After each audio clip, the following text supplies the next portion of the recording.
Hallelujah. शलोम, जय मसीह की। Hallelujah, Sarfaraz, praise the Lord. जय मसीह की परमजीत और सबको मेरी तरफ से सलाम, प्यार और खुदा उनकी नेमतें और बरकतें आपके लिए और मेरी दुआएं सब आपके लिए। आप सबको shalom. Hallelujah, thank you very much, God bless you. आप देख रहे हैं इस वक्त बाइबल की नबूवत और मैं और आप मिलकर जो है खुदा के चरणों में जाएंगे। और मैं सरफराज से गुजारिश करूंगी प्रेयर के साथ इस प्रोग्राम को हम शुरू करते हैं। And thank you very much for all your support. जितने भी बाइबल के नबूवत के प्रोग्राम को प्यार करते हैं और हमेशा जो है इंतज़ार करते हैं कि आपके प्रोग्राम में क्या हमें सीखने को मिलेगा, जिसके साथ मैं बड़ी तैयारी के साथ आती हूँ, बड़ी प्रेपरेशन होती है, काफ़ी इसकी रिसर्च करनी पड़ती है इन प्रोग्राम्स की। और ये जो है क्योंकि ऑब्वियसली इसकी बहुत ज़रूरत है इस वक्त, जिस किस्म से जो बाइबल की नबूवत अनफोल्ड हो रही है हमारे सामने डेली बेसिस पे, एक नबूवत पूरी हो रही है, दो भी कई बार पूरी हो रही है। तो आज के प्रोग्राम में भी चंद एक जो लेटेस्ट नबूवत है उसका जिक्र करूँगी। उसके साथ साथ जो है देखेंगे कि हमारे सामने जो चीज़ें पड़ी हैं क्या क्या उनके पीछे राज है, आज थोड़ा सा खोलने की कोशिश करेंगे। बड़ी अच्छी बात की है। ये मुकम्मल किताब है, आमीन, ज़ाब्ता हयात, पूरा कानून है खुदावंद का। और खुदावंद का शुक्र करते इस कलाम के लिए, बाइबल मुकद्दस के लिए। जो I think you need a new Bible, sir, आपके ये बड़ी पैम, इसको ज्यादा से ज्यादा मैं पढ़ता हूँ, मैं इसको ढूंढता रहता हूँ क्योंकि मेरे निशानात इस पे बहुत सारे लगे हैं और मैं प्यार करता हूँ। That's a good sign. और खुदा का शुक्र करते ही पढ़ गई, कोई बात नहीं। इसका मतलब नहीं भी है, नहीं है, लेकिन मैं इसको उठाता हूँ। लेकिन आपके पास भी जो बाइबल है आपको पढ़ने के लिए खुदा ने और उस पर अमल करने के लिए दिया है। जरूर पढ़िए, जरूर खुदा गहरी बातों को ढूंढिए जो खुदावंद के पवित्र आत्मा के बगैर नहीं पता लगता।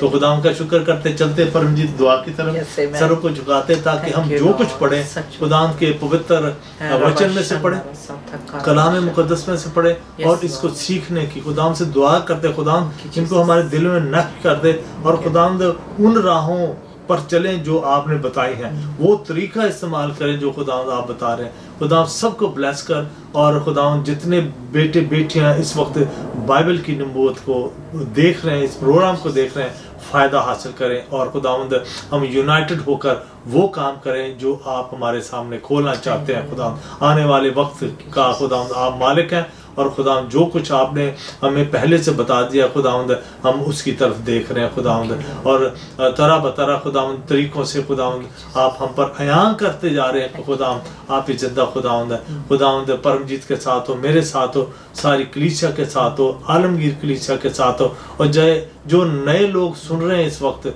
खुदावंद की बातों को, खुदावंद उनके लिए भी ये खुदावंद एक शहद की तरह मीठा कलाम हो। खुदावंद इस दुआ को आपने सुना है और कबूल किया है अपने प्यारे मीठे यीशु नासरी नाम में। आमीन, आमीन। Thank you, God bless you. इस वक्त फिर आपको दावत देना चाहती हूँ, जैसे सरफराज ने कहा आपके पास बाइबल है, उसमें हम देख सकते हैं कि बहुत कुछ लिखा गया है और हमारे लिए लिखा गया है और हमारी समझ हमें दी गई है कि हम इस कलाम को सीख सकें। जब ऋषिगिर्द लॉर्ड जीसस के साथ गलील की झील पे जाते थे तो खुदा कहते थे तुम लोगों को तो समझ दी है लेकिन जो मेरे पीछे आ रहे हैं उनको इन बातों की समझ नहीं है। तो अब यह है कि बहुत सारे नए लोग भी हैं जो ग्लोरी टीवी को देख रहे हैं, हमें इन बातों की समझ है लेकिन हमने एज इट इज ही समझाना है, अपनी तरफ से कुछ नहीं लगाना। और खुदा का कलाम इतना ठोस है, इतना सख्त है कि वो उन्हें ऑफेंड करता है जिनके अंदर जख्म होता है। ये दवाई की तरह वो काम करता है, वो ऑफेंड हो जाते हैं कि ये जो है। बहुत सारे लोग कहते हैं जी क्या बाइबल में ये सब कुछ लिखा है, दूसरी किताबों में नहीं लिखा। भाई हम बाइबल को मानने वाले हैं, हम बाइबल की ही तालीम को जानते हैं और इसी को ही सीखते हैं और सिखाते हैं। हालेलुया। तो हम जो है ऑफेंड नहीं होते बल्कि इससे जो है खबरदार होते हैं और खबरदार करते हैं लोग। हालेलुया। जो सफर हमने पिछले प्रोग्राम में डिस्कस किया था कि कैसे डेड सी की जो प्रोफेसी है वो पूरी हुई। बड़ा उसमें अच्छा लगा जब हमने देखा कि अब हम जो है इजराइल में जाने वाले हैं, या फिर अब जब रिपीट में देखें तो इजराइल से हम फिर से होकर आ गए होंगे। तो जो है इस जगह पे जब जाते हैं तो ये एक नई दुनिया है, इसका अपना ही एक नशा है इजराइल की जगह का। और डेड सी की जो बात की थी जहाँ हम जाएंगे, देखेंगे सरफराज एक बार फिर कि वहाँ क्या तब्दीली आई है। तो ये जो है क्लाइमेट जैसे जैसे चेंज होता जा रहा है, इसी तरह से जो है स्पिरिचुअल क्लाइमेट भी चेंज होता जा रहा है, और हमें इसकी पहचान पाक रूह जी देते हैं। तो इस वक्त जो है, जैसे हमने पहले भी डिस्कस किया था कि टेररिज्म जो है हाई अलर्ट पे है, जो हमारी गवर्नमेंट की, हमारी लोगों की जो तवज्जो है इसकी तरफ है। टीवी खोलते हैं, डर लगता है ऐसा ना हो कोई ऐसी फिर से खबर आ जाए। तो अब जो है ऐसा ना हो कि हम इम्यून हो जाए, कि हमारे ऊपर कोई असर ना हो, ऐसी खबर भी हो तो कहे ओ तो होता ही रहता है। लेकिन हम जो मसीही लोग हैं, हमारे ऊपर ये बोझ है दुनिया का सरफराज, कर्जदार है हम अपने खुदा के, कि जब तक हम नमक और रोशनी नहीं बनेंगे तो हम जो है इस बात को आम गैर लोगों की तरह, यानी कि गैर मसीहों की तरह नहीं से लेंगे, बल्कि यीशु के दिल की पे जैसे चोट लगी है, हमारे दिल पे भी किसी इंसान की हलाकत हुई चोट लगती है तो उसे हम महसूस कर पाएं। तो इस वक्त हम जर्मन की तरफ आपका तवज्जो लेके जाना चाहती हूँ। हाल ही में एक जो थे पास्टर, खासतौर पे फादर, जिनका बड़ी बेरहमी से, बेदर्दी से कत्ल हुआ, उसका जिक्र किया, बड़ा अफसोस हुआ। इसके साथ साथ जो है काफ़ी लोग जो कहते हैं कि हलाक हुए हैं, ऐसा पिछले 100 साल में नहीं हुआ जितने अब लोग वहाँ मर चुके हैं यूरोप में, टेररिज्म में जो आकर जो मर चुके हैं। सो क्या हो रहा है कि बेशक वो जो दहशतगर्द है इन मुल्कों में, यूरोप में रह रहे हैं, लेकिन वो एक पल के लिए भी डरते नहीं है कि मतलब जो उनके पास नहीं था, जैसी ज़िंदगी उनको मतलब चाहिए वो उनको मिल गई, लेकिन उसके बावजूद भी वो उस मुल्क के, उन लोगों के दुश्मन है, और अपने आप को ब्लो अप करने में बम बांध कर या किसी भी तरीके से टेरराइज करके वो अपने आप को हलाक तो करते ही करते हैं, लेकिन वो ये नहीं देखते कि बाद में जो उसका जो अंजाम क्या है, रिजल्ट से कितना नुकसान उनका होता है, उनकी कम्युनिटी का तो, उनके मजहब का होता है और लोगों का होता है। ये बड़ी सैड कर देने वाली बात है। तो जर्मनी जो है इस वक्त, जर्मनी और फ्रांस, जिसका पहले भी जिक्र किया कि उसका बहुत ही ज़्यादा इस पे जो मतलब असर हो रहा है। कहते हैं कि ऐसा जो अब ऑफकोर्स जो उनका कायदे कानून है उस पर भी वो देख रहे हैं कि किस तरह से अपने मुल्क के लोगों को हमने प्रोटेक्ट करना है, कैसे उनको बचा के रखना है, कैसे उनकी सलामती होनी चाहिए, किस तरह से उनको नुकसान ना हो। तो बहुत सारी चेंजेस जो आ रही हैं, इसका मतलब है जो जर्मनी है वो एंड टाइम में यूरोप को लीड करने वाला है।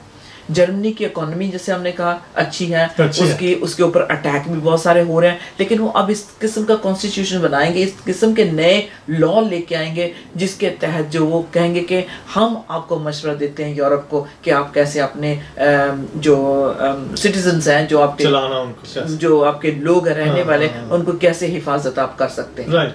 सो इस बात पे जो है मतलब इस वक्त बात चल रही है। ऑल्दो जो जर्मनी का जो उसकी बैकग्राउंड देखें, उसका गुजरा हुआ कल देखें, तो उसमें बहुत खून खराबा हो चुका है। ख़ास तौर पे 6 मिलियन ज्यूज़ को हिटलर की जो एक क्या कहते हैं उसके हुकूमत के दौरान जो एक बहुत बड़ा गुनाह हुआ है, जो बहुत बड़ा हादसा हुआ है जिसे हम डिनाई नहीं कर सकते। सही बात है। इसीलिए अब जो दहशतगर्द हो रही है, खुदा ना खास्ता कोई एक फिर से एक ऐसा हिटलर वहाँ पैदा हो जाए कि वो जो है इंसानियत का नहीं, मजहब की आड़ में आकर जो है कि बहुत ज़्यादा लोगों खुदा के लोगों का नुकसान कर दे। तो ये बाइबल प्रोफेसी बड़ी स्ट्रांगली हमें बताती है कि एक दिन एक ऐसा शख्स, एक ऐसा लीडर पैदा होगा यूरोप से। कई लोग कहते हैं कि ऐसा तो नहीं कि हिटलर की रूह वापस आ जाएगी। पॉसिबल क्यों नहीं, मतलब क्योंकि वो महाभारतन कह रहे हैं, क्योंकि वो बदला लेना चाहता था, मतलब खुदा के लोगों को मारकर भी उसका दिल नहीं भरा। कि ऐसा तो नहीं है कि वो बदले की आग में, कहने तो बात मुराद ये है कि लूसीफर जो शुरू से लोगों के खुदा के लोगों का मुखालिफ है, अगेंस्ट है, तो ऐसा तो नहीं कहीं फिर से वो उसकी जो लीडर, जो बीस्ट कहा गया है उसे, वो यूरोप से ही उठेगा और खुदा के नाम को ब्लेसफेम करेगा और वो लोगों को गुमराह करेगा। मुकाशवा की किताब चैप्टर 13 वर्स 1 to 10, क्या ये जो बात लिखी गई है, क्या ये जर्मनी पे फिट होती है? जर्मनी में से ही एक ऐसा लीडर निकलेगा जो हिटलर जैसा हो सकता है, जिसको एज ए बीस्ट, जो हैवान कहा गया है, क्या जर्मनी से ही हो सकता है? हम पढ़ लेते हैं इसको, रेवलेशन 13 मुकाशवा की किताब अजीज बहनों भाइयों, उसका 13वां बाब, उसकी पहली आयत से पढ़ते हैं। यहाँ यूं लिखा हुआ है, और समुंदर की रेत पर जा खड़ा हुआ, और मैंने एक हैवान को समुंदर में से निकलते हुए देखा। उसके 10 सींग और 7 सर थे, और उसके सींगों पर 10 ताज, और उसके सरों पर कुफ्र के नाम लिखे हुए थे। और जो हैवान मैंने देखा उसकी शक्ल तेंदुए की सी थी और पाँव रीछके से और मुंह भबर का सा, और उस अजहा ने अपनी कुदरत और अपना तख्त और बड़ा इख्तियार उसे दे दिया। इख्तियार दे दिया, यानी कि जर्मनी जो है, हो सकता है कि जिस तरह से जो करंट इवेंट्स हो रहे हैं, जो हालात हो रहे हैं यूरोप के, हो सकता है बहुत इसके ज़्यादा चांसेस हैं कि जर्मनी जो है लीड लेगा। सरफराज, ये जो है पूरे जो 10 नेशंस हैं इसके अंडर से होकर जाएंगी और यही फिर जो है होली रोमन एम्पायर को जो है साथ लेके चलेगा। आपको पता है ना, 3 चीज़ें हैं, द बीस्ट हैवान है, एंटी क्राइस्ट है, फॉल्स प्रॉफिट है। तो ये यूरोप में से सब कुछ निकल के जो है इन्होंने जो है आखिरी जंग की तरफ दुनिया को लेके जाना है। एंड मुखालिफ मसीह का जो प्लेटफॉर्म होगा उसको बैकअप करेंगे। क्या जर्मनी इसमें बहुत बड़ा रोल अदा करेगा? क्योंकि जिस तरह से हालात हो रहे हैं, जिस तरह से अंदर से जो कुछ बन रहा है, जिस तरह इन पे अटैक हो रहे हैं, क्या ये इस तरह से ग्रूम करता हो कोई लीडर तो नहीं पैदा हो जाएगा जो इस तरफ लेके जाए, जो नबूवत इसमें मुकाशफा की किताब में हमने देखी, जो यूहन्ना ने पैटमस पे आरिफ ने देखी है। क्या ये वो हो सकता है? क्या ये वही बीस्ट हो सकता है जो रूल और रेन करेगा? कि खास तौर पे यूरोप को सरफराज एक ऐसी मिलिट्री की जरूरत होगी, ऐसा मिलिट्री फोर्स चाहिए होगा जिसकी EU मिलिट्री जिसे हम कहते हैं, यूरोपियन यूनियन की जो एक खास सेपरेट मिलिट्री होगी। बाइबल उसे बताता है आखिरी वक्त में इनकी एक अपनी मिलिट्री होगी और अपना ही फंडिंग होगी, अपना ही इनका न्यू वर्ल्ड ऑर्डर जो है उसके तहत जो भी तय किया जाएगा वो जो है ये 10 नेशन से करवाएगा। मैं पढ़ देता हूँ 30 आयत। और मैंने फिर अजीज बहन मुकाशफा किताब 13वां बाब उसकी 30 आयत, और मैंने उसके सरों में से एक पर गोया जख्म कारी लगा हुआ देखा, मगर उसका जख्म कारी अच्छा हो गया और सारी दुनिया तवज्जुब करती हुई उस हैवान के पीछे पीछे हो रही। तवज्जुब भी किया और उसके हैवान के पीछे पीछे हो रही, जैसा कि आपने फरमाया कि यूरोपियन ममालिक जो है हो सकता है कि ये जर्मनी के पीछे पीछे हो रहे हैं। ओके, अब ये जो है जर्मनी यानी कि यूरोप जो है ये एक साथ हो जाएगा, ठीक है। अभी इस वक्त आपको पता है कि जर्मनी बहुत अच्छा चल रहा है, इकोनॉमी बहुत अच्छी है और लीड ले रहा है बड़ा, मतलब इसने काफ़ी दूसरे मुल्कों को भी बेल आउट भी किया, ग्रीस का भी साथ दिया। तो अब जबकि ब्रेक्सिट हो गया है, जब ब्रिटेन हमारा जो निकल गया है यूरोप से, अब इसके क्या चांसेस, इसका क्या फ्यूचर है यूरोप के सामने? अगर जर्मन जो है एक मतलब ऐसी ताकत बन जाती है 10 नेशंस को मिलाकर, जो यूरोप की एक ताकत बनेगी, जो नेबुकदनेस्सर वाला वही ड्रीम जो देखा डैनियल ने, वो अगर ये ताकत हुकूमत मिलकर बन जाती है तो फिर बरतानिया और जो US है क्या इनके सामने कमजोर पड़ जाएंगे? नहीं, इसमें भी हमने एक और नबूवत को देखना है जो हमारे टाइम में पूरी हो सकती है सरफराज, कि जो USA और बरतानिया है इस वक्त उनको एकदम बहुत क्लोज होने की जरूरत है ताकि इस हैवान का सामना कर सके, ताकि इस बीस्ट का सामना कर सके।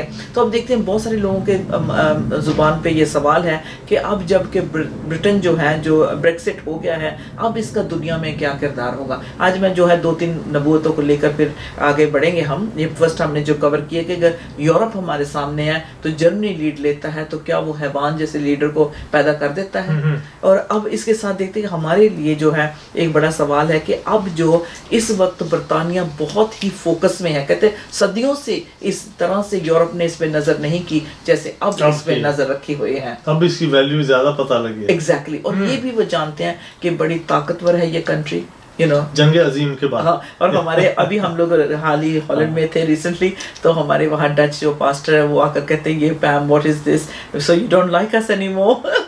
कि मैं एकदम सोचा, मैंने कहा ऐसे कि ओ, फिर मुझे याद है कहते हाँ ब्रेक्सिट आपने किया ना, आप निकल गए तो आप हमें पसंद नहीं करते। मैंने कहा हमने क्या पसंद करना है, ये तो खुदा की मर्जी है जो पूरी हो रही है, और हम कितना अपने आप को क्या कहेंगे, हमारे टाइम पे ये नबूवत पूरी हो रही है। सही बात कि जो हैवान एक जो लीडर तैयार होना है यूरोप से होना है, और कैसे बरतानिया ने आखिरी वक्त में खुदा के लोगों का यानी कि बनी इस्राएल कौम का साथ देना है। तो कहते हैं कि ब्रेक्सिट को जो है इतनी उसकी जो एक यूरोप के साथ कहते हैं कि एक मतलब कहते हैं कि शादी हुई थी, दुल्हन की तरह थी, उनका दूल्हा था जो यूरोप था, और ना तो इनकी बनती थी और ना से एक दूसरे से अलग रह सकते थे, इस किस्म का रिश्ता था। लेकिन आज हमने देखा है कि हाँ ट्रीजा में जो है हाल ही में वो गई है, कहती कि जल्दी जल्दी से जो भी वाइंड अप करना है यूरोप का जो भी सिलसिला है, इसको हमें जल्दी से अलग करें ताकि हम अपने काम में लग जाएं। और सुना जाता है कि ट्रेज़ा मे ने तो कोई आराम भी नहीं किया, फौरन उन्होंने अपनी कैबिनेट बुला ली और उस काम में जुट गई। मैं कहती हूँ प्लीज बहन जरा आहिस्ता आहिस्ता काम करें क्योंकि अपने आप को बर्न आउट करने से कोई फायदा नहीं होगा। God bless you any how, हम आपके साथ हैं। अच्छा, तो कहते हैं कि जो सरफराज जो अब इस वक्त जो है बरतानिया को और यूएसए को स्ट्रॉन्ग रिलेशनशिप की जरूरत है, एक अपना रिश्तेदारी को और जो है मतलब तगड़ा करने की जरूरत है। क्यों? क्योंकि अगर ये इतनी बड़ी आर्मी इसकी ईयू की हो जाती है, यूरोप की हो जाती है, तो क्या किसके खिलाफ लड़ेंगे? सुपर पावर के साथ ही फिर पहली जंग मैंने जैसे कि पहले आपने हाँ जी और मैंने प्रोग्राम किया था, पहले भी हमने यहाँ किया था, ये प्रॉफेसी नहीं अजीज बहनों भाइयों, ये कैलकुलेशन है। हाँ जी, जो समझदार लोग हैं वो कैलकुलेट करते हैं, हाँ जी, कैलकुलेशन करके बता कि पॉसिबल है कि यूरोप की पहले जंग जो हो वो यूरोप की आपस में हो जाए। हाँ जी। अच्छा, डोनाल्ड ट्रंप जो है जिनका बहुत जिक्र आजकल आप अपने पर्दे पे देख रहे हैं, यानी कि टीवी स्क्रीन पे सुन रहे हैं, न्यूज़पेपर्स में, इंटरनेट पे, जहाँ कहीं भी जाए एक उसको ये कह रहा है उसको वो कह रहा है। लेकिन डोनाल्ड ट्रंप कहते हैं कि ऐसा हो सकता है अगर वो इलेक्ट हो जाते हैं तो वो कहते हैं कि वो इस बात पे सहमत है कि वो वॉशिंगटन और जो लंदन है इनकी रिश्तेदारी जो और गूढ़ी हो जानी है, कि और भी गहरा हमारी जो है रिलेशनशिप हो। और वो कहते हैं उससे बड़ी खुशी होगी कि बड़ी आज़ादी के साथ वो बरतानिया के साथ काम करना पसंद करेंगे। आमीन। अच्छा, अभी ये जो है एक इनकी जो यूके और यूएसए की हमने नबूवत को भी देखा था, फिर से एक बार पढ़ेंगे हम इसे कि इनका जो है बिब्लिकल ब्रदर्स है ये जो यूएसए और यूके है, ये बिब्लिकल इफ्राहिम और मनस्से जो इफ्राहिम की डिसेंडेंट्स हैं अपने यूके वाले और जो मनस्से के हैं वो यूएसए वाले हैं। इसमें आपने अपने उन टाइम में जेनेसिस 48 में पढ़ लेना क्योंकि ये प्रोग्राम इस पे हम कर चुके हैं। तो इसका मतलब है कि वक्त हमें जो पहचान करवा, इस वक्त नबूवत हमारे सामने पूरी हो रही है कि बरतानिया से यूरोप अलग हो चुका है, यूरोस्तान बनने वाला है, यूरोस्तान बनने वाला है, और यहाँ जो है बरतानिया और यूएसए स्थान बनने वाला है। ठीक है, और अब यो है और इनका जो बॉन्ड है आज भी जो है ये, क्योंकि इफ्राहिम और मनस्से के डिसेंडेंट्स हैं, मतलब कह ले बिब्लिकल ब्रदर्स हैं, तो इनका जो रिश्ता जो है ये वक्त के साथ साथ बेशक कितनी भी मुसीबतें आए लेकिन ये एक रहेंगे। ये ब्लेसिंग खुदा जी ने इनको दी है। बेशक जेकब की, यकूब की पीड़ा, जेकब की ट्रबल्स जो जिस तरह से दुनिया में हम देख रहे हैं, जो एक गुनाह सामने आ रहा है इंसान का, मतलब खुद अपने हर कोई अपने मुल्क को बड़ा बनाना चाहता है, खुदा को तो बड़ी दूर कर दिया उन्होंने, खुदा की मर्जी को तो पूछ नहीं रहा। जेरेमिया 30 उसकी 7 आयत अगर हम पढ़ लें, कैसे ये दो कौमें जो हैं खुदा जो है इनमें एक ऐसी अंडरस्टैंडिंग होगी कि आखिरी वक्त तक इनके स्पेशल रिलेशनशिप होगी और आखिरी वक्त तक ये सर्वाइव कर पाएंगे, बरतानिया और यूएसए। हाँ जी, अमेरिका और इंग्लैंड और अमेरिका आखिरी वक्त तक ये सर्वाइव कर पाएंगे। जेरेमिया 30 और 7वीं आयत, यिर्मयाह नबी का सहीफा अजीज भाइयों भाई 30वां बाब और उसकी 7वीं आयत। अफसोस वो दिन बड़ा है, उसकी मिसाल नहीं, वो याकूब की मुसीबत का वक्त है पर वो उससे रिहाई पाएगा। और उस रोज यूं होगा, रब्बुल अफ़वाज फरमाता है कि मैं उसका जुआ तेरी गर्दन पर से तोड़ूंगा और तेरे बंधनों को खोल डालूंगा और बेगाने फिर तुझसे खिदमत ना कराएंगे, पर वो खुदावंद अपने खुदा की और अपने बादशाह दाऊद की जिसे मैं उनके लिए बर्पा करूंगा खिदमत करेंगे। आमीन। सो यूएसए और यूके से खुदा ने आखिर में भी खिदमत लेनी, इसलिए मैंने कहा कि वो एंड टाइम तक वो सर्वाइव करेंगे। खुदा का शुक्र करते हैं। अब जबकि यूके को हम देखते हैं कि इसमें बहुत सारी चेंजेस आ रही है, बहुत सारी तब्दीलियाँ आ रही हैं, बहुत कुछ नया हमारे सामने आ रहा है। तो मेरी आज मैं चाहूँगी कि हम सारे मिलकर एक ऐसी प्रोफेसी को देखें जो बिल्कुल हमारे सामने है और उसके बारे में नबूवत हो चुकी है और वो एग्जिस्ट करती है वो चीज़। मैं आपका तवज्जो लेके जाना चाहूँगी द स्टैचू ऑफ लिबर्टी जो न्यूयॉर्क में स्टैचू ऑफ लिबर्टी है, उसके ऊपर जो नबूवत हुई है वो देखो हमारे सामने पूरी हो चुकी है। लेकिन उसको कैसे लोग उस स्टैचू को देखते हैं, लेकिन वो एक्चुअली नबूवत है जो ज़करिया ने की थी, ऑलरेडी की थी, वो उसमें पूरी होती है। तो ज़करिया नबी ने अभी मैं देखना चाहती हूँ कि यूरोप की तरफ तवज्जो है हमारा, यूएसए की तरफ है लगा हुआ, यूके की तरफ लगा हुआ है, लेकिन जो ऑलरेडी चीज़ें हमारे बीच में एग्जिस्ट करती हैं, मौजूद हैं, ये तो बड़ी ज़बरदस्त मतलब बहुत सारे लोगों ने, अजीजों ने कभी गौर नहीं किया। अजीजों ने गौर किया होगा, लेकिन ज्यादातर लोगों ने इस पर कभी गौर नहीं किया होगा। ये स्टैचू ऑफ लिबर्टी है, अमेरिका में एक स्टैचू लगा हुआ, आप दूर से न्यूयॉर्क में से देख सकते हैं। और अक्सर जब अमेरिका को दिखाते हैं तो ये दिखाया जाता है, खबरों में भी होता है। तो आज उसके मुतालिक देखते हैं कि इस जो स्टैचू का क्या मकसद है वहाँ लगा हुआ, और ये कौन है, और ये किस जहन की पैदावार, किन जहनों की पैदावार है, और इसके पीछे इस वक्त कौन से लोग लगे हुए हैं इसको, इस मतलब के इस बात को फैलाने के लिए, उसको प्रोटेक्ट करने के लिए कौन सी तंजीमें हैं इस पर लगी हुई। जी बिल्कुल।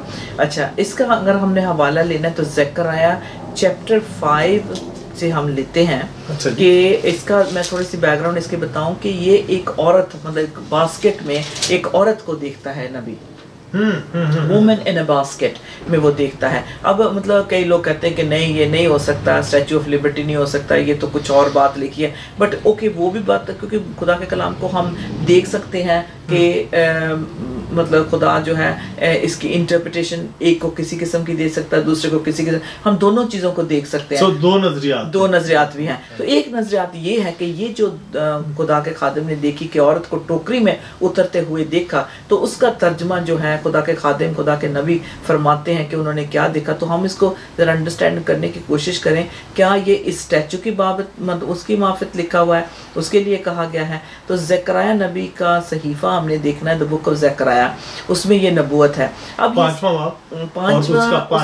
5 से, हाँ जी देखें। और वो फरिश्ता जो मुझसे कलाम करता निकला, उसने मुझसे कहा कि अब तू आंख उठाकर देख के क्या निकल रहा है। मैंने पूछा ये क्या है? उसने जवाब दिया ये एक एफा निकल रहा है। और उसने कहा कि तमाम मुल्क में यही उनकी शबीह है। और शीशे का एक गोल सरपोश उठाया गया और एक औरत एफा में बैठी नजर आई। अच्छा, अब ये वुमेन इन अ बास्केट क्या देखा है इस नबी ने, ज़करिया ने क्या देखा है, और वो कोशिश करता है कि उसका तर्जमा कर सके, क्योंकि वो जो देख रही है आंख उसकी, वो जब हम भी देखते हैं सरफराज आपको खुदा कुछ दिखाता है तो कई बार आपकी आंख खुली होती है, उसको कहते हैं रोया, खुली आंख से देखना है ना, विजन, बंद आंखों से विजन और खुली आंखों से देख सकते हैं, है ना। और मतलब आप सामने आपके बिल्कुल एक तस्वीर बन रही, पूरी बातचीत आपको समझ आ रही है, ठीक है, दिखाता है। और कई बार हम ऐसे होते हैं कि हम, जैसे आप मुझसे बात करें, सडनली आप बात तो मुझसे कर रहे हैं लेकिन आप कुछ और ही एक सीन ड्रॉप इन हो गया है, होता है ना ऐसे, एक चीज कोई ड्रॉप इन हो गया, सोच रहे हैं, हाँ, बात भी करते जा रहे हैं, लेकिन थोड़ी देर के लिए आप ज़हनी तौर पर बिल्कुल गायब हो जाते हैं उसमें। कभी मैं कह देता हूँ कि लोग कि आप क्या सोच रहे हैं, तो वो आपसे बात भी कर रहे हैं, लेकिन थोड़े से सेकंड के लिए एकदम आप ऑफ हो जाते हैं और कुछ और देखना शुरू कर देते हैं। फिर वो जब उसके कानों में आपकी आवाज पड़ती है अजीज बहनों,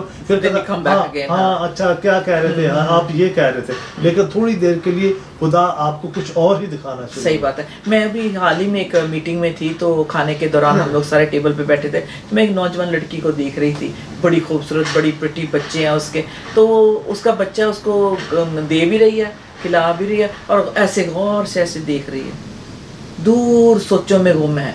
बच्चे को दूध भी पिला रही है, बोतल भी उसके पास, वो खेल भी रहा है, उसको दे भी रही है, लेकिन खुद आप उससे कहीं दूर है, दूर है। इसका मतलब है कि जो हमारा दिमाग है सरफराज, ये वो उन बातों को ग्रैस्प कर सकता है जो खुदा की तरफ से है, और उनको भी जो शैतान की तरफ से है। बिल्कुल। अब जो है, फिर ये खुदा ने हमें हिकमत दी उसे फिल्टर करना, ठीक है, इसमें दिमाग में भी ये कैपेसिटी है कि खुदा ने ये गिफ्ट पाक कर दिया है, जिससे हम फर्क करते हैं। बुरा ख्याल आता है तो हम उसे रिव्यू करते हैं, अच्छा आता है तो हम शुक्र अदा करते हैं, ठीक है ना। और हमारे फेस पे भी एक्सप्रेशन बदल, अगर कभी हम बात कर रहे होते हैं तो सडनली एक सीन आ जाता है, कुछ और याद आ जाता है तो स्माइल आ जाती है, कई बार उदास है, वो कहते हैं क्या हुआ आप ठीक है, क्या हुआ आप हंस पड़े। सो कहने से बात यह कि हम इतने सेंसिटिव हैं, जब हमारा एंटेना खुदा के रूह के साथ लग गया तो हम खुदा से अच्छी बातें रिसीव कर सकते हैं। तो ये ज़करिया नबी भी है, ये भी खुदा का फजल से इन्होंने ये जो इनको जब ये मिली तो ये कोशिश करते हैं, लिखा है कि ये ट्राई करते हैं कि उसको एक्सप्लेन कर सके कि खुदा ने उन्हें क्या दिखाया है। और वो कहते हैं कि उन्होंने रोया में एक टोकरी देखी है जिसमें औरत रखी गई है, और उसका एक कवर है, मेटल कवर है, और उससे वो जो उसको नीचे उतारा गया जी। और वो खुद भी इस रोया को समझने की कोशिश कर रहे हैं, ठीक है ना। मतलब ये मैंने क्या देख लिया। तो एक दिन जब मैंने जब इस पे भी गौर किया तो मैंने कहा ये तो वाकया ही अगर हिस्ट्री को, थोड़ी सी अमेरिका की हिस्ट्री को देखें तो ये जो बहुत मोस्ट फेमस औरत है जिसको देखने के लिए शिप भर भर के आते हैं स्टैचू ऑफ लिबर्टी को देखने के लिए, और उसमें हर कौम, हर कबीला, हर जुबान के लोग आते हैं। कैन यू इमेजिन कि इस बुत के इतनी अट्रैक्शन है, एक टूरिस्ट अट्रैक्शन है इस औरत के, बुत का। औरत है, मैंने जब को बताया आपने कहा अच्छा औरत है, औरत है, और उसको इतना बड़ा उसने लहंगा पहना हुआ है, जो भी उसने लॉन्ग ड्रेस पहनी हुई है, एग्जैक्टली। और वो इतना प्रोमिनेंट है, इतना वो दूर दूर से नजर आने वाली मतलब एक स्टैचू है, और खुदा को बुत परस्ती से सख्त नफरत है। जब कहते हैं कि वो एक कहते हैं ना कि ये किसी चीज को जाहिर करने के लिए एक निशान दिखा दो, और वो कहते हैं कि ये नूर है, ये रोशनी है, ये लाइट दिखाती है। अच्छा, लेकिन इसके पीछे जाकर देखे तो ये ज़करिया नबी की नबूवत पूरी हुई है। हाँ। अच्छा, अब वो कहते हैं कि बड़ी दूर दूर से लोग आते हैं, पैसे देते हैं, जाहिर है फोटो खिंचाते हैं, बहुत कुछ है। इट्स ए ह्यूज उसकी मैं मेजरमेंट अभी आपको बताऊंगी तो बहुत बड़ी, छोटी सी चीज नहीं है जो बुत ये हमारे सामने पड़े हैं। तो ये खुदा की जमीन है, खुदा की धरती, इस पे कितना खुदा के खिलाफ हमारी आंखों के सामने चीजें पड़ी हैं, लेकिन उसे उस दुनियावी लैंग्वेज में या अपना ही उसको नाम और रंग दे के ठीक है एक्सेप्ट किया हुआ है। लेकिन आज अब हम जो बाइबल बिलीवर्स हैं, हम देखते हैं कि ये जो मेटल कवरिंग है, ये बास्केट जो है, इसके अंदर क्या है। तो जब इसको एग्जामिन करते हैं तो पूरी डिटेल्स में हम देखते हैं कि खुदा के खादिम ने जब देखा तो क्या पहले फरिश्ते ने 5वीं आयत में क्या कहा, फरिश्ते ने खुदा के खादिम से हम कलाम हुआ। खुदा के से बात करने को कौन आया? इंसान नहीं, फरिश्ता आया, और उसने जो मुझसे कलाम करता था। और सबसे पहली बात वो क्या कहता है, लुक अप। उसने मुझसे कहा कि देख, अब तू आंख उठाकर देख क्या निकल रहा है। अब जो है मुझे और आपको इस नबूवत को देखकर अपनी रूहानी आंखों को खोलना है। हमसे फरिश्ता कह रहा है कि उठो, जागो और देखो तुम्हारे इर्द गिर्द क्या है। हमारी प्रेयर लाइफ चेंज हो सकती है, हमारा दुआ करने का अंदाज बदल सकता है। कैसे हम दुआ में गहरे हो सकते हैं जब हम इन चीजों को पहचानेंगे जो खुदा के खिलाफ है। हालेलुया। तो जो खुदा का खादिम है वो कहता है, उससे एक फरिश्ता कहता है, look up and see what is appearing. 6ठी आयत में लिखा है, वो पूछता है भी क्या है, सवाल करता है फरिश्ता से। कहते 6ठी आयत में कहता है, मैंने पूछा ये क्या है, वो कहता भी क्या है।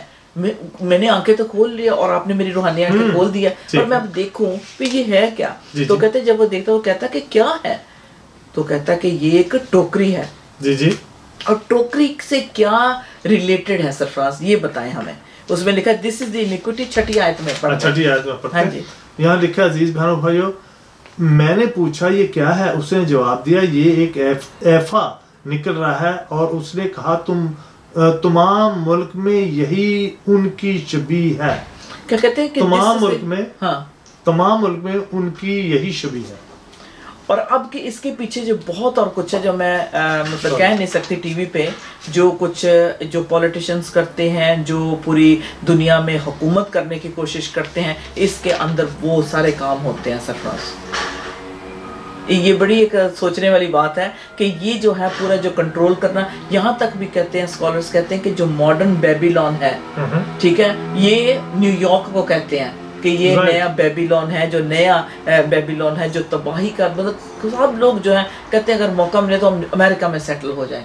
कोई भी हर इतनी अट्रैक्शन है वहाँ की कि अमेरिका में वहाँ का वो सिस्टम, वहाँ की फ्रीडम, वहाँ की और सारी बातें जो चीज़ें हैं, क्योंकि उस लैंड को जो है, ठीक है, हमारे कोलंबस जो जूइश थे उन्होंने फाइंड किया, लेकिन आगे उसको कैसे उसमें चीज़ें जो ऐड कर दी गई हैं वो खुदा के खिलाफ है। ठीक है, तो कहते हैं वो खुदा का खादिम कहता है कि लुक अप, तू देख, और क्या किया, and see what is appearing. वो कहता क्या है, आगे से फरिश्ता कहता है एक टोकरी है, इसमें बदी है, सारी कौन की बदी, और शीशे का एक साथ भी आता है, और शीशे का एक मेटल है, शीशे का एक गोल सरपोश उठाया गया, यानी ढक्कन उठाया गया, और एक औरत एफा में बैठी नजर आई, और उसने कहा ये शरारत है, और उसने उसको एफा में नीचे दबाकर शीशे के उस सरपोश को एफा के मुंह पर रख दिया, यानी फिर उस शरारत को फिर बंद कर दिया। फिर मैंने आंख उठाकर निगाह की और क्या देखता हूँ कि 2 औरतें निकल आईं और हवा उनके बाजुओं में भरी हुई थी, हवा उनके बाजुओं में भरी हुई थी, क्योंकि उनके लक के से बाजू थे और वो एफा को आसमान और जमीन के दरमियान उठा ले गई, उस औरत को दरमियान उठा ले गई। अच्छा, अब ये जो है दरमियान जो उठा के लेके जाना ना, इसको मैं अब से बता देती हूँ, just in case I forget, ये एक्चुअली गिफ्ट था जो फ्रांस ने दिया था। अमेरिका और फ्रांस का इसमें हाथ है। ये जो अमेरिका ने को गिफ्ट दिया गया था, फ्रांस ने दिया था, तो ये उड़ाकर कहाँ से, समुंदर पार से उड़ाकर वहां ले गए। तो ये नबूवत ये उसमें पूरी होती है। अच्छा, आगे फिर पढ़े। हाँ जी, लिखा है 9वीं आयत, और फिर मैंने आंख उठाकर निगाह की और क्या देखता हूँ कि 2 औरतें निकल आईं और हवा उनके बाजुओं में भरी थी, क्योंकि उनके लक के से बाजू थे, और वो एफा को आसमान और जमीन के दरमियान उठा कर ले गई। तब मैंने उस फरिश्ता से जो मुझसे कलाम करता था पूछा कि ये एफा को कहाँ ले जाती है। उसने मुझे जवाब दिया, यानी फरिश्ता ने जवाब दिया, सिनार के मुल्क को, ताकि उसके लिए घर बनाए, और जब वो तैयार हो तो ये अपनी जगह में रखी जाए। अमेरिका यानी कि जब तैयार हो जाए तो ये उसमें रखी जाए। ठीक है। अब जो है ऑफ कोर्स ये कितने सालों से वहाँ पड़ा हुआ है। अच्छा, अब ये जो है कि एक तो कह सकता है कि क्या एक औरत इतने बड़े साइज की किसी छोटी सी टोकरी में फिट हो सकती है, ठीक है, और उसका तो कितना बड़ा साइज है। लेकिन अगर हम इसको देखें तो जो इसकी बनावट है, ये जो औरत की बनावट है, ऊपर से तो औरत नजर आती है, ये actually you know if we look at the scriptures we can go back, वो पुरानी इश्तार की देवी, उससे जो सिंबलाइज करती है। इसकी जो जितने जो क्राउन भी लगे हैं ना, सारा इसकी मल्टीप्लिकेशन करें तो एक नंबर 7 नंबर निकलता है इसका। और इसकी जितनी भी वो जो विंडोज बनी हुई हैं, जो हॉर्न बने हुए हैं, फिर इसके साइड्स के जो दरवाजे बने हुए हैं, सारा जो मिला के जो है इसका नंबर बनता है। लेकिन अब देखते हैं कि अब ये एक ऐसी जगह पे सेट इसको किया गया है, और इसके साथ ये इंस्ट्रक्शन फ्रांस ने दी थी कि जब इसको आपने रखना है तो इसको इतना ऊंचा रखना कि इसके नीचे एक पेडिस्टल होना चाहिए, स्टेज की तरह एक बना के इसको ऊंचा रखना, ऊंचा इसको रखना है, इसको एक रुतबा देना है। ऐसा नहीं कि ये जमीन पे रखना है इसको। इसके लिए स्पेशली उनकी ये शर्त थी, अगर आप इसको लेके जाओगे तो इसको पेडिस्टल पे रखोगे, एक स्टूल मतलब बना के इसका रखोगे ताकि दूर दूर से ये नजर आए। मकसद ये कि एक तख्त बनाओगे, एक तख्त के ऊपर ये स्टैचू बनाओगे।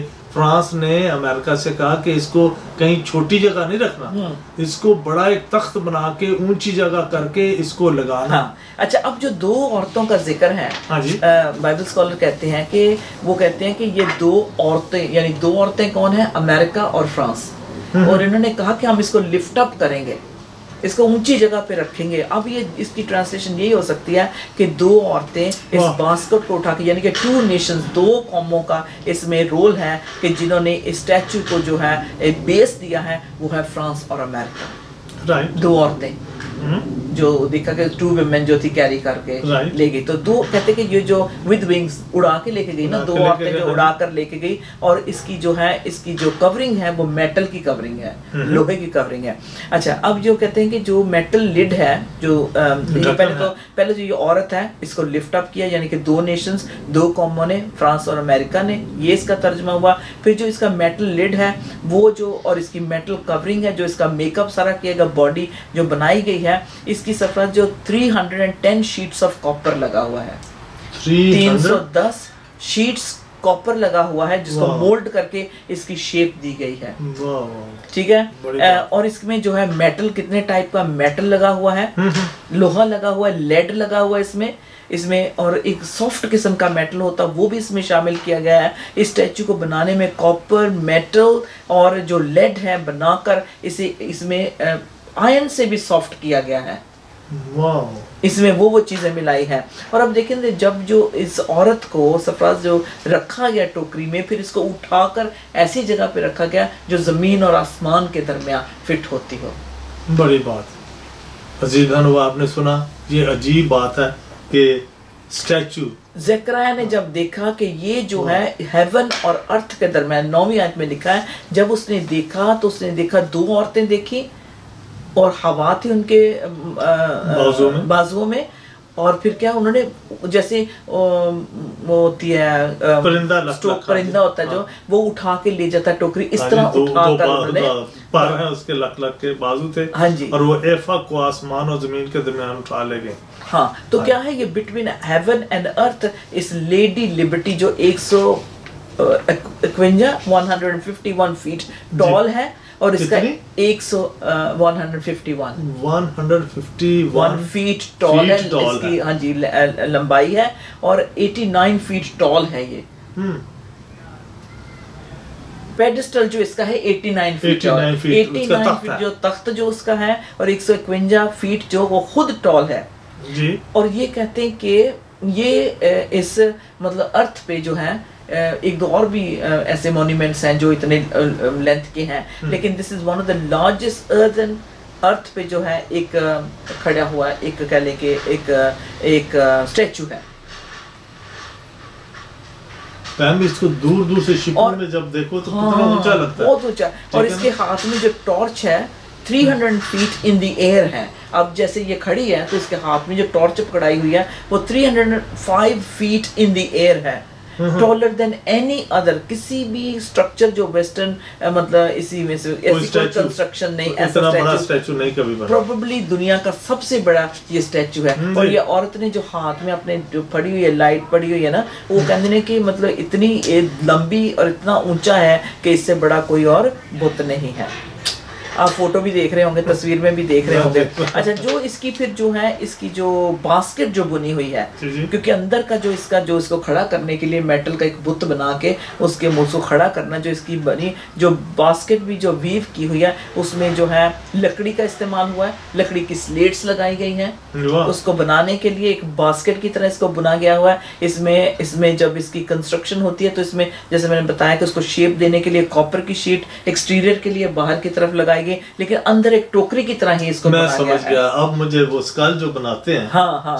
स्केलेटन टाइप एक चीज जो अंदर ही जो अजीज बहनों ये ऐसे मुजस्मे बनाते हैं, वो अंदर से एक टोकरी की तरह बुना हुआ है और उसके ऊपर लेयर बना के, वो कोई पूरा पत्थर नहीं है, पूरा पत्थर मेटल को फ्रेम को बना दिया, लेकिन अंदर टोकरी है जिसमें पकड़ा हुआ है। पहले टोकरी की तरह वो बुना जाता है जैसे लोहे की मतलब के स्टील से या लोहे की सरियों से उसको शेप देके फिर उस स्टील जो तांबे की उसकी जो शीट्स है उसके साथ उसका वो घेरा बनाया हुआ है या कपड़ा जैसे लगता है कि ऐसे बड़ा सही बात है। तो इस तरह से बुना हुआ अंदर से कहते हैं कि ये जो औरत है इसको टोकरी में कैसे फिट कर सकते हैं। एक जो टोकरी देख रहा है ज़करिया उसमें फिट गया, तो कहते हैं क्योंकि अंदर से वीविंग इस तरह से की हुई है इसको और ऊपर मेटल फ्रेम दिया हुआ, यानी कि टोकरी के अंदर ही इसको रखा गया है, इस औरत को उतारा गया है। तो कहते हैं लेकिन इसकी जो सिंबलाइज यही करता है, इट्स वेरी क्लोज टू ज़करिया की जो नबूवत है, बड़ी क्लोज है, इस बात को फिट करती है कि वाकई अंदर से टोकरी की तरह है औरत को रखा गया है, अंदर से टोकरी की तरह बना गया है ना।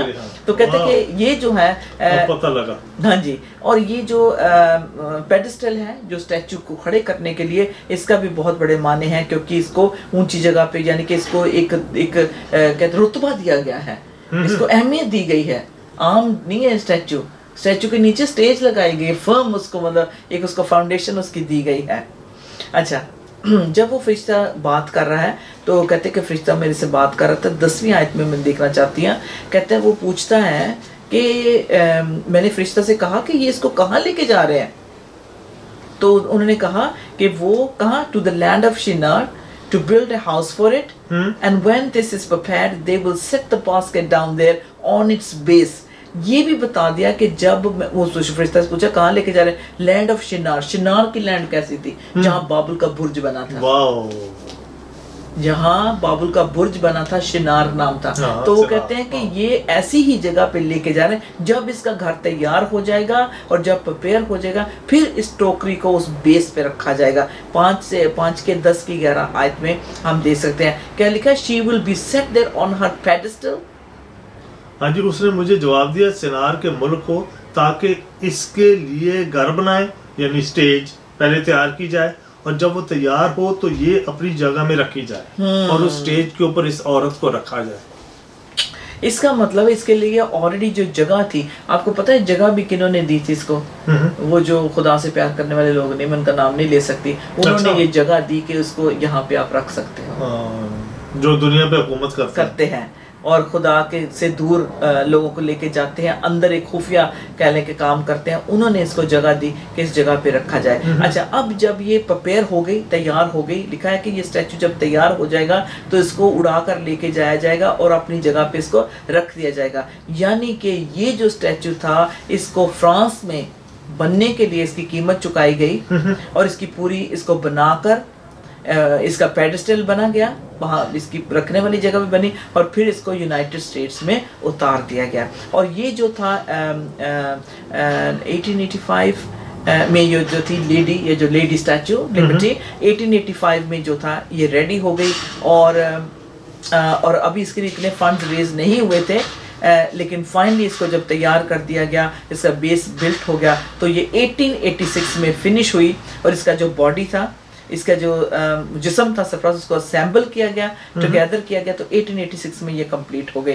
और बिल्ड जब ये मतलब कह सकते हैं कि इसके लिए पैसे भी नहीं अभी पूरे हुए थे, तो लेकिन काम शुरू हो गया था। लेकिन जब पूरे हुए 1886 में ये कंप्लीट हुई और इसके लिए घर बनाया गया, जगह बनाई गई, जगह ली गई और उस पे जो कंक्रीट इसकी फाउंडेशन थी और उसको उसके अंदर जो है, इसके अंदर काफी कमरे हैं Sarfaraz, right, there are many rooms.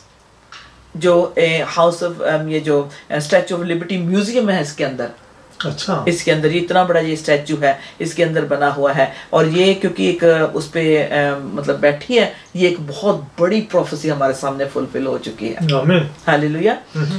अच्छा, अब देख सकते हैं कि हाउएवर कई लोग आर्ग्यू करेंगे कि ऐसा कैसे हो सकता है, क्योंकि इट्स डिफिकल्ट टू से कि ये कैसे, लेकिन देखा जाए, आप कुछ ऐड करना चाहते हैं? नहीं, कहना चाहते हैं कि मतलब ये देखने से बात ये है कि अगर हम चाहें तो मैं समझती हूँ it is true, actually it does fit the prophecy, क्योंकि जो कौमें इसमें दोनों मुल्क शामिल हुए हैं उनका भी जिक्र है, 2 औरतों का भी, और कैसे वो उड़कर मतलब ऑफ कोर्स फ्लाई ही करना था, इसको लेके जाना था, ये भी फिट होती है। तो अब जो है इसके अंदर जो है काफ़ी चीज़ें हैं इसके अंदर। लोग कहते हैं कि स्पिरिचुअली भी इसको देखते हैं कि ये दूर से रोशनी दिखाती है, ये जो लेडी है लिबर्टी, और ये हमें फुल आज़ादी है इस मुल्क में, ये निशानी इसकी है, और मतलब बहुत सारी इसको मतलब लिया जाता है। फिर वे कहते हैं कि ये ख्याल रखती है हमारा, पूरी मतलब इतना ऊंचा है कि दूर से लोग देख सकते हैं और ये वॉच कर रही है, हमें देख रही है। और इसके बारे में बहुत कुछ कहा जाता है। बहुत सारे लोग कहते हैं कि हम ड्रीम में देखते हैं और उसकी ट्रांसलेशन करते हैं कि वाकई ही ये जो औरत है टोकरी में जो है, ये इसका बहुत बड़ा, बहुत अहम मतलब इसका रोल है बरतानिया USA के लिए। हालांकि खुदा का नबी कहता है कि सारी जो इनिक्विटीज जो हैं, जो बुरी जो चीज़ें हैं, सारी इसके अंदर शामिल है और इसको ये रिप्रेजेंट करती है।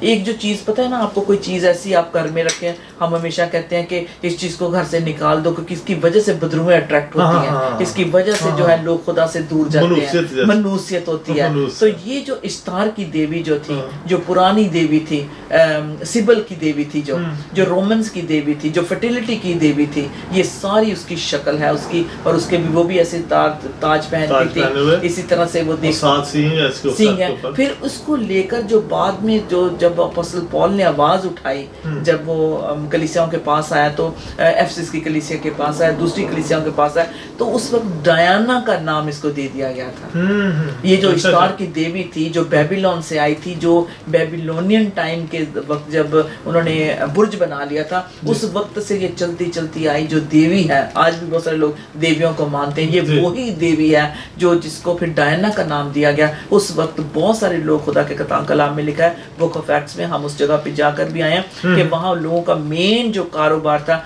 बुतों को बनाकर बेचने का था, और वो डायना का बुत बनाते थे। ठीक है ना, उनका बड़ा बिजनेस था। और जब अपोस्टल पॉल ने एड्रेस किया कि खुदा हाथ के बनाए हुए बुतों में नहीं रहता, वो आपके दिल में रहता है, आपके जिगर में रहना चाहता है, आपकी जिंदगी में रहना चाहता है, तो उन लोगों को बड़ा गुस्सा आया, क्योंकि इस देवी को बड़े फूल चढ़ाए जाते थे, इसके जगह जगह बुत बने थे, लोग इस बुतों को घर लेके आते थे। माता थी उनकी ये, ठीक है, ये वही माता थी, और उसको लेते थे, उसकी पूजा करते थे। और अपोस्टल पॉल ने फिर एड्रेस किया, अपोस्टल पॉल को बहुत मारा गया, बहुत उसको मतलब घसीट कर ले गए बाजार से कि तू कौन होता है कि हमारे कामों को ख़त्म करने वाला। लेकिन जब खुदा का रूह उसमें से होकर काम किया तो उसने लोगों की आंखों के पर्दे को खोला, जैसे ज़करिया की आंखें खुली और उसने पूछा फरिश्ता से मैं क्या देखता हूँ मुझे समझा। तो वहाँ के लोगों की भी जब आंखें खुली तो उन्होंने देखा कि वाकई ये तो बुत परस्ती है, ये तो बुत है जिससे खुदा सख्त नफरत करता है।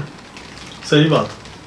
तो ये भी बुत बना दिया, तो ये भी बुत हमारे सामने खड़ा है जो जिससे लोग इतने अट्रैक्ट हो रहे हैं, जाते हैं। ये क्रिश्चियन अमेरिका क्रिश्चियन कंट्री हाँ, और अब भी है, लेकिन जो इसको बिगाड़ने की कोशिश कर रहे हैं उन्होंने कोशिश करके इस बुत को, जो ये इश्तार की देवी जैसा बुत है, ये स्टैच्यू ऑफ लिबर्टी उसका नाम दे दिया, आज़ादी का मुजस्मा।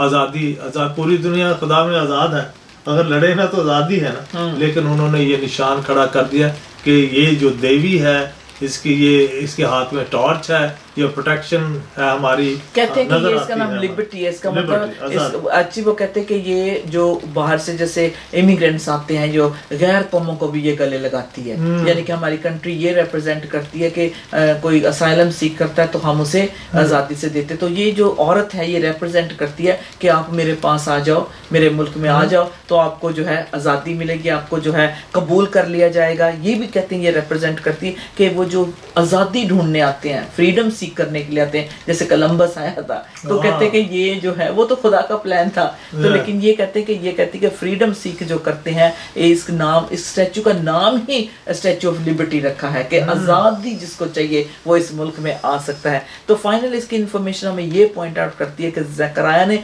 जब इस टोकरी को बनते हुए देखा, शिनार में उतरते हुए देखा, तो कहते हैं कि ये वो, कई लोग कहते हैं कि ये बेबीलोन के लिए लिखा है,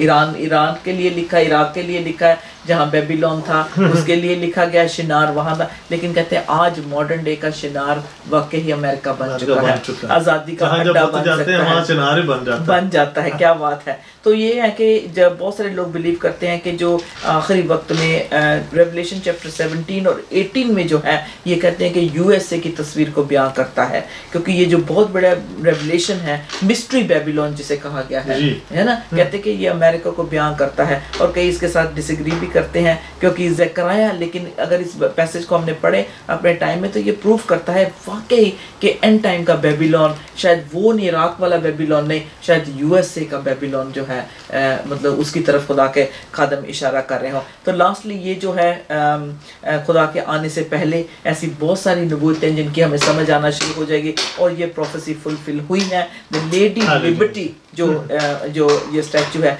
कंस्ट्रक्ट हो चुका है, लगा हुआ है, इसमें ये वो नबूवत पूरी होती है। परमजीत, मैंने आज तक इस पर गौर नहीं किया था क्योंकि मैंने न्यूयॉर्क में ये स्टैचू नहीं देखा। अजीज बहनों भाइयों, अगर आपने देखा है तो आज आपको ये पता लगा होगा कि ये औरत का एक मुजस्मा है और ये इश्तिहार की देवी, और इसका नाम डायना नहीं, इसका तो लिबर्टी लेडी लिबर्टी रख लेकिन दिया वो वही है, लेकिन वही उठा के वही तरीके की बात कर रहे हैं, चाहे नाम कोई और हो, लेकिन इसको एक नया नाम रोशनी दे दी है, इसके हाथ में टॉर्च दे दिया है, लोगों को गले लगाती है ये, लेकिन वो तरीका वही है। अजीज बहनों भाइयों, खुदा के लोगों के अंदर और खुदा के लोगों के अगर मुल्क है खुदा का, तो बेशक मसीहों ने तो ऐसा नहीं किया होगा, लेकिन ये बहुत सारे और लोग हैं जो ऐसी चीजों से ये खुद अपने ऊपर अदालत खुदा की ला रहे हैं, लोगों को गुमराह कर रहे हैं, खुदा से दूर लेके जा रहे हैं। तो इसका मतलब है ये जो लिबर्टी, जो स्टैचू ऑफ लिबर्टी एक औरत का जो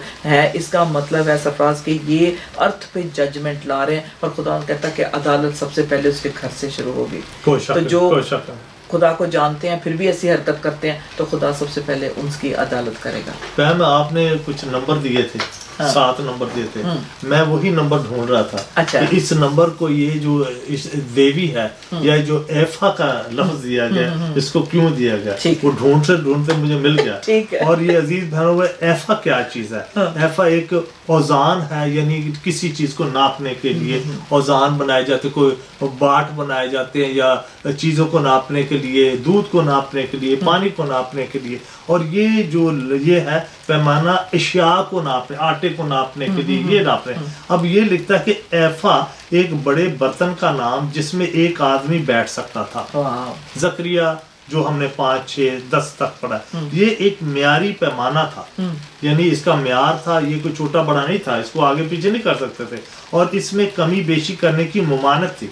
ये प्रॉपर था कि मन का बाट लगा लो, या एक शेर का एक कप बना लो कि इसमें 1 किलो दूध पड़ेगा, तो उसका म्यार है उसका, तो उसका एक हम मेजरमेंट बना सकते हैं। इससे सिर्फ अनाज नापते थे। अब एफा जो था अनाज नापने के लिए एक चीज थी, और इसके छठे और 10वें हिस्से का जिक्र आता है कि एफा का छठा हिस्सा और इसका 10वां हिस्सा, इसके 2 हिस्से थे, तो छठा और 10वें में 16 हो गए। छठा हिस्सा और 16, 1 और 6 कितने बन गए?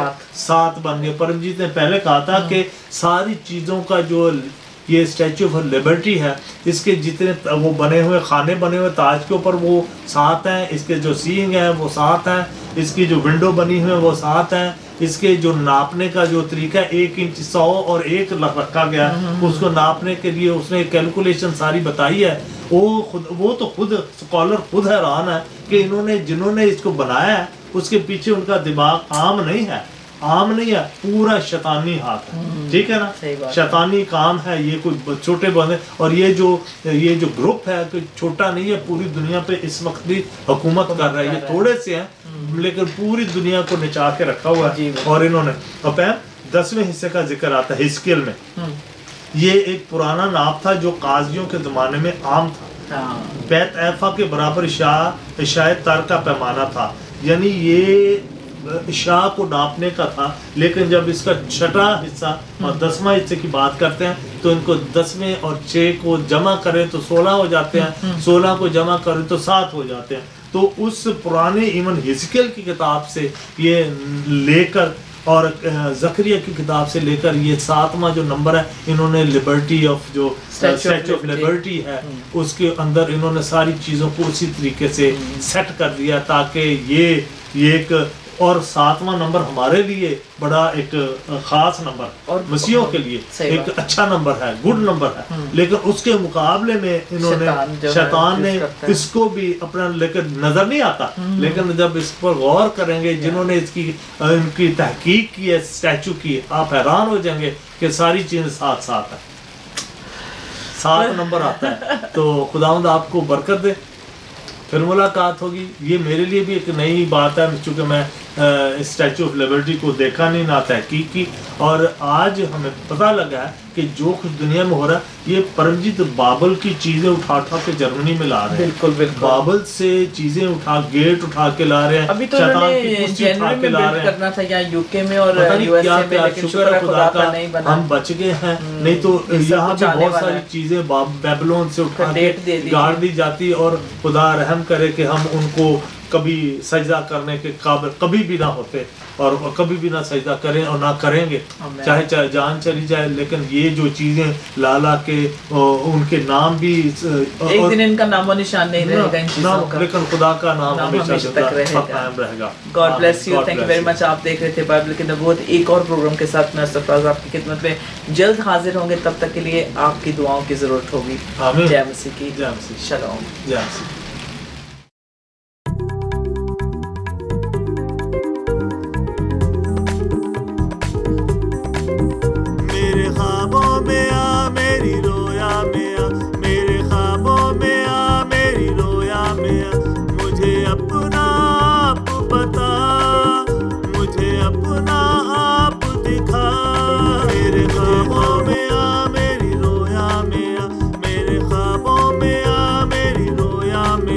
मुझे अपने